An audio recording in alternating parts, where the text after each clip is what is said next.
Good afternoon, everyone. Welcome to our next Let's Talk series. Hello to, we hear there's 760 of you that are tuned in out there, so in our county offices and facilities, so welcome. So today's topic is 40 hours work for 40 hours pay. And I think we're going to talk about this in a way that you might not have been expecting. So far I can't seem to find anybody but me that watches this TV show that's out, but I'm going to talk about it anyway. Does anyone here watch New Amsterdam? Has anyone seen New Amsterdam? Really? You know, I just know it's going to get canceled. Okay. Bottom line is, the show is about a hospital in New York, serves the poor, medical director there, who decides to look into something because he begins to realize that over the years, as time has gone on, that a number of people have jobs. They come in every day. They're really committed to doing a full day's work, but over the years, things have changed. And with technology, with other things, policy changes, program changes there, and their job just isn't a full-time job anymore. You know, not their fault, they're hardworking, but their job isn't a full-time job anymore. And it's funny, it's actually a very funny show if you have not seen it. He finds some very extreme examples of it, like they used to have a gentleman who worked the toll booth to let people in and out of the facility, and they put in an electronic arm, and folks started using their Prox cards, tore down the toll booth, but never changed his job, so every day he went there and sat in a chair to watch the arm go up and down, okay? Bottom line is, the show's hilarious, but it made me start thinking.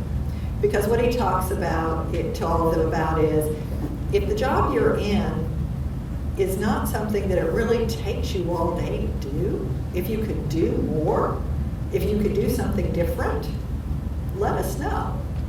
And he ends up with a number of the employees that talk to him, and every time they come forward, they say, am I going to get fired now? And he goes, no, you're not going to get fired. We're going to find you something to do where you can make a full contribution here. And he ends up with a great new clinic he sets up, and it's a wonderful little story.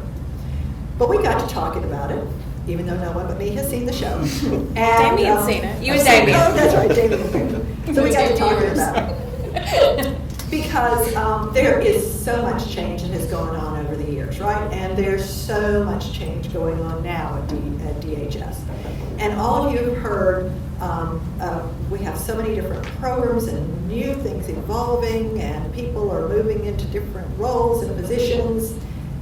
And we need to make sure that everyone here is able to do 40 hours of work every week for their 40 hours of pay, right? And so part of what we want to talk to you about today is some examples of what that can mean and has meant, and some of the kinds of things that go on. And how, if you're someone who, in fact, could contribute more, you can let someone know so that we can hopefully find a way for you to do that, right? And no, you won't get fired, okay, just to be very clear. All right, so with that, Melissa, I think we were going to let you kick it off. Oh, really? You were listed next. Oh, good, great. So, all right. You want me to start with Damien? No. Okay. So, Melissa, why don't you talk a little bit about some of the things that we discussed around flexibility and some of the areas you've been looking at. Absolutely. Okay. So, thanks for having me today. We have a staff from DDS here, so it was nice to have support and familiar faces in the room. But we've done a lot of change at DDS over the last couple of years, and we launched the PASS tomorrow. And with the launch of the PASS has really shifted our focus at DDS, and it's caused a lot of people to be doing things that they weren't doing this time last year. and change has been really hard.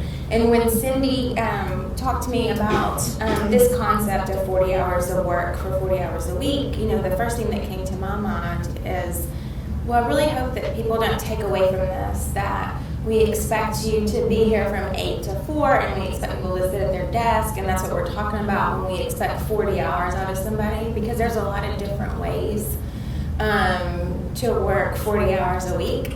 I would say we have staff that some have worked with their supervisor because for family reasons they take kids to school, they come in at 8:30, or they need to leave, they come in at 7:30 because they need to leave a little bit earlier to pick up kids. I have 2 kids, and I'm constantly texting and shuffling and trying to get my mom or my husband or a babysitter to help.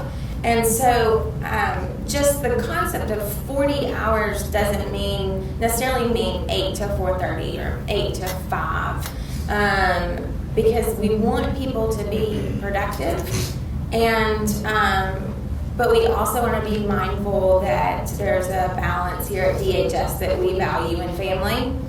And I think just making sure that you discuss those things with your supervisor. A lot of us were at a hearing last night and we worked really, really late.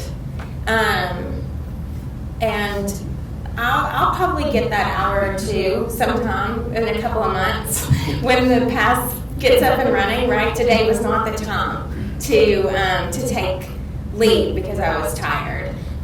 You just have to remember that we do this job and because we're changing people's lives, and so I think there's a lot of, sometimes there's a lot of counting going on. I've worked this many hours this week, and so I deserve this, and I'm going to take this on this day, and sometimes that just doesn't work for the mission. And that's what we just have to keep in mind. We do not want people to be overworked, but you have to realize how do I say this? We want it to be meaningful, and you want it to be where they're doing something and just not sitting at their desk. Right. They've got enough work to be busy and be productive and help. Right. And if you've worked more than 40, we want to compensate you for that For sure. by working out something with your supervisor, but you also have to be mindful that there's a right time and a place to take that time off. I feel like the PASS team is a great example. Yeah. They'll be working this weekend. We will be working this I weekend. mean, for the next 14 days straight, the PASS team will work because we are launching a major new program tomorrow that will impact tens of thousands of beneficiaries and providers in this state, right? Right. And so we can't just launch it tomorrow and everybody go home Right. and say, gee, I hope you get your medicine. Gee, I hope things work out. So the PASS team will work for the next 14 days. That's part of the mission. And that's why it's so important to work that out with your supervisor. Right. Because your supervisor has priorities. You may be aware of those, you may not be. But if you talk to your supervisor, you can know, yes, I am needed at this point, or no, I'm not needed at this point, and do it in a way so that everyone benefits. Don't just decide I'm not showing up. Actually have the conversations so that we can make sure things are covered.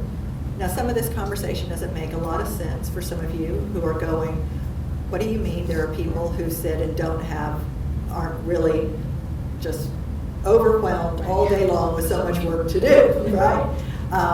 But for those of you who are in that place or who are doing shifts, which are, there will be a patient not seen if you're not there. Your world is a little bit different. But for those of you who are sitting there going, I can barely get everything done in the time that I have, I'm so overwhelmed. Part of the reason we're having this conversation is because if someone else is sitting there and they're kind of working, they're diligently being here for the 40 hours, but gee, they're not really fully utilized and know it, some of the work that other person has could be shifted over. I mean, and that's our goal. We can't always see that, right? I certainly can't see it from my office, around 7,200 employees. And as you move your way through the organization, a lot of times your supervisor doesn't know you could take on more. So it's important to actually look yourself and say, could I do more? Would I like to learn to do more? I think that's a great lead-in, perhaps, to Damien, you talking about some. Sure. What y'all have been doing. Sure. So when I went over to HR about close to a year ago, couldn't really figure out why personnel files were not scanned in. All employees that left the agency, we would scan in their personnel files, but current files were still hard copy on the shelves. So as we started looking through at the staff there, at their responsibility, job functions, we did find individuals who were there every day. They did have time on their hands that they could contribute. So we actually And they started wanted to contribute. and they wanted to contribute. So we, started a scanning project. We had 3 individuals who did scanning in their free time. They did their normal work, and then 2 hours today, 1 hour tomorrow, contributed to scanning. Then we also had individuals who had free time on their hand, but that did more of a check and balance. They were very good at looking at documents, very detail oriented. It was perfect for their skill set to kind of compare electronic and hard copies, just to make sure that all personnel files, every sheet of paper was put in. There were no missed pages. They were visible and everything. So it's taken. We started this in May of last year. We will be finished March of next month. And that's about 7,400 personnel files that we've scanned in. We can get rid of all the paper copies. For those out in the county offices, explain how big that space is that 7,400 files take up. I mean, we take up a lot of space in the basement for files, and we had, I think around 6 individuals currently down there. So we are moving staff to my floor where we're all in the same unit, and we will open up a whole Half a floor. large area. I know that basement's what, like 3 or 4 times Yeah. this room? Yes. Yeah. It's a pretty good size. So, I mean, and most of the staff, that were involved with the project are very happy because we're doing something. We're making a change. We're getting out of the Stone Ages, making things become, digital. And it's a great accomplishment that they can say that they had part of contributing to. And for the staff that were located in the basement, they won't be in the basement now. They won't be in the basement. They'll be joining the rest of the HR Right, they won't be team isolated. because they don't have to It be is a down there little with the files. So it's a great win-win, right? Yes, for sure. We always have, with everything going on, short-term, the other thing is short-term projects. I mean, Damien just described one, but with all the change going on, it's almost weekly, someone's in my office going, I need some help for 3 or 4 days or 3 or 4 weeks in order to do some big new project we've got going. And so, Mark, you want to talk a little bit about Sure. some examples of that? Because y'all have been great about having some folks who pitch in and help. Sure. Sometimes we have those short-term needs, sometimes we have those short-term opportunities. When we have employees that maybe they don't have quite enough to do for a short period of time. We encountered that with Adult Protective Services last year. As you may remember, we had a huge backlog that our investigators were working through, working to close out thousands of cases that needed to be reviewed. And so we were working through this. We had some nurses that had been loaned to us from some other divisions. They were able to work through it, but it was only a handful, so it wasn't very fast. But if you also remember last year, we had a judge give a court order that meant we had to start doing assessments for our choices. And at the time, those assessments were done by our staff of 67 nurses around the state. So all of a sudden, we had 67 nurses who had a little extra time on their hands. And so we took that opportunity to use that to address the APS situation. We did a training for those nurses, showed them how to do it. And in 2 weeks, those nurses wiped out more than 4,500 cases out of that backlog. It's really awesome. And that we could not have finished that backlog last year without the help of those nurses. And so that was a great case where having that short-term opportunity on one side and a short-term need, it met up, and we were able to do some really great things. We get this all the time, where the other thing about that is I've seen many examples where we will have a short-term need, and I'll reach out to the division directors and say, do you have anyone who could maybe let someone else double up their work for a few days and then come over and help with X project? Everyone's always very generous, and people give their time. Cannot tell you how often we also see that once someone from one division goes over and helps out in another division, they learn more, they increase their skill set, and very often what we then see is the next time there is a job opening, they're able to get promoted because they've got some experience, right? So it teaches you more about what's going on at DHS, but it also is great for growing your experience. And your contacts. And your contacts. You know, I was thinking about that the other day, because we had a staff member go over, well, we have some here that helped on the APS backlog, but some great nurses. Yes. But we had someone go over and work at forensics, and you know, I was thinking, that's what kind of makes this place go around, is knowing who to pick up the phone and call when you really need help. I mean, honestly, I call them a lot, but I mean, you need to know who does what around the agency. It makes things a lot easier, and you learn that when you go help on these kind of assisting exercises that we're doing. Exactly. You know, and it also creates, we're always looking with new projects going on. We're also always looking around going, who could absorb this? And that's the other thing. When your supervisor knows and your division director knows we would have the capacity to take on something new, then all of a sudden we have a place that, you know, is going, hey, our workers, they would like to do some new things. They would like to grow some new projects. They would like to be part of some new things. So it's very exciting. I love the fact that all over the agency, people are willing to join in, to take part in new efforts. But I want to make sure that everyone thinks about that, you know, and that's not just here at central office. You do it all the time out in the county offices. And there are many, many times that we turn to the county offices to help out with projects from here, or different pilots or different ideas.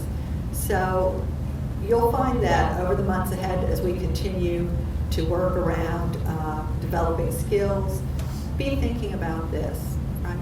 Right? I just want to reiterate, you know, we all are here, and we're all supposed to give and want to give 40 hours of work every week for the 40 hours of pay. All right? That's the integrity component of what we're talking about. And if you're in a position where you are here 40 hours, but you're not really feeling like you're able to give 40 hours of work because what you do has just been changed over the years to the point where it really isn't 40 hours of work, even if your 40 hours are physically here, then talk to someone. You know, if you don't know where else to go, we talked about this and said, call and talk to your division director. I mean, we all said, or your chief.